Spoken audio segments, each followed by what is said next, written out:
Hi everyone, welcome back to my channel super smart ఇల్లాలు.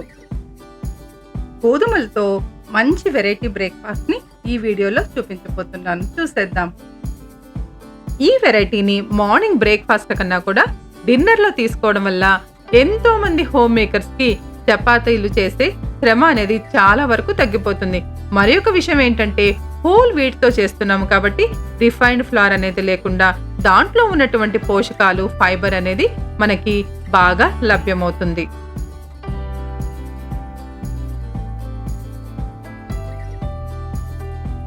ఒక cup గోధుమలు లేకపోతే గనక ఎర్రటి గోధుమ రవ్వని తీసుకుని 2-3 సార్లు బాగా కడుక్కొని రాత్రంతా కూడా నానబెట్టాలి.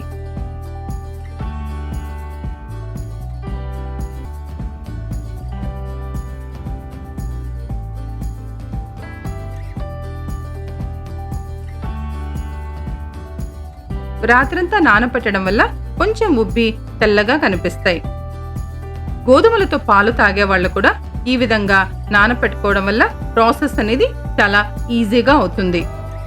రాత్రంతా నానబెట్టినటువంటి గోధుమల నుంచి నీరంతా తీసేసి మిక్సర్ జార్లోకి ట్రాన్స్ఫర్ చేసుకోవాలి. వీటికి గాను రుచికి తగ్గట్టుగా 4-5 పచ్చిమిర్చి, 2 అల్లం ముక్కలు మరియు ఒక చిన్న కప్పు కొబ్బరి ముక్కలు, చిన్నగా తరిగినటువంటి పచ్చి కొబ్బరి ముక్కలు, మీ యొక్క రుచికి తగ్గట్టుగా ఉప్పు వేసుకొని 1 గ్లాసు నీళ్లు పోసుకొని మెత్తగా గ్రైండ్ చేసుకోవాలి. బాగా నానాయి కాబట్టి తొందరగానే మెదిగిపోతుంది. మొదటగా 1 గ్లాస్ నీళ్లు పోసుకొని బాగా మెదిగిన తర్వాత కావాలంటే కొంచెం నీళ్లు పోసుకొని గ్రైండ్ చేసుకోవాలి. మనం హోల్ గోధుమలు తీసుకున్నాం కాబట్టి మెత్తగా గ్రైండ్ చేసుకోవాలి. చూసారా, ఈ విధంగా మరీ పలసగా మరీ గట్టిగా కాకుండా ఈ విధంగా ఉంటే చాలు. దోశ పోసుకోవడానికి వీలైనట్టు ఉండాలి. చూసారా, ఈ విధంగా గరిటె జారుల్లాగా పిండిని గ్రైండ్ చేసుకోవాలి. ఊతప్పం అన్నాం కదా, మరి మసాలా యాడ్ చేద్దాం.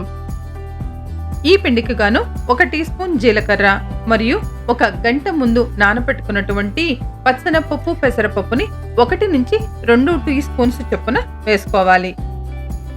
అదేవిధంగా సన్నగా తరిగినటువంటి 1 స్పూన్ కరివేపాకు,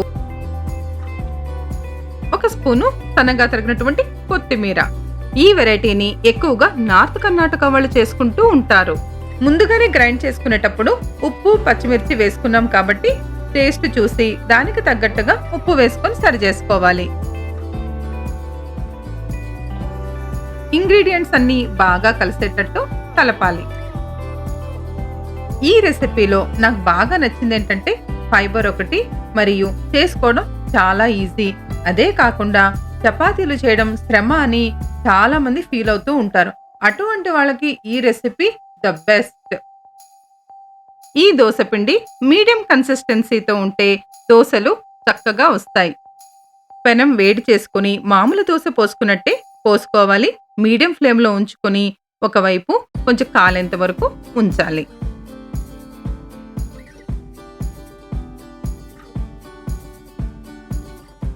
టాపింగ్స్ గా సన్నగా తరిగినటువంటి ఉల్లిపాయలను వేసుకోవడం వల్ల మంచి టేస్ట్ యాడ్ అవుతుంది.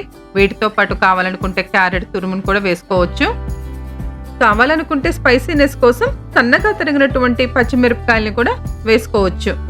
ఒకవైపు చక్కగా కాలిన తర్వాతనే రెండో వైపు తిప్పాలి, లేకపోతే కనుక దోశ విరిగిపోతుంది.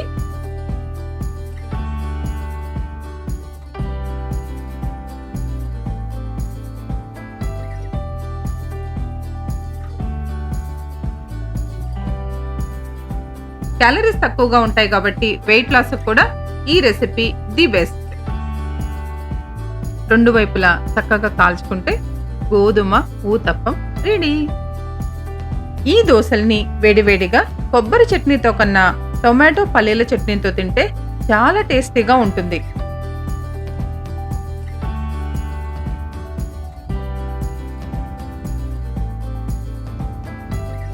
వెయిట్ లాస్కి సంబంధించినటువంటి ఈ వీడియో మీకు నచ్చిందని ఆశిస్తున్నాను. మరి ఒక వీడియోతో మీ ముందుకు వస్తాను. Thank you so much.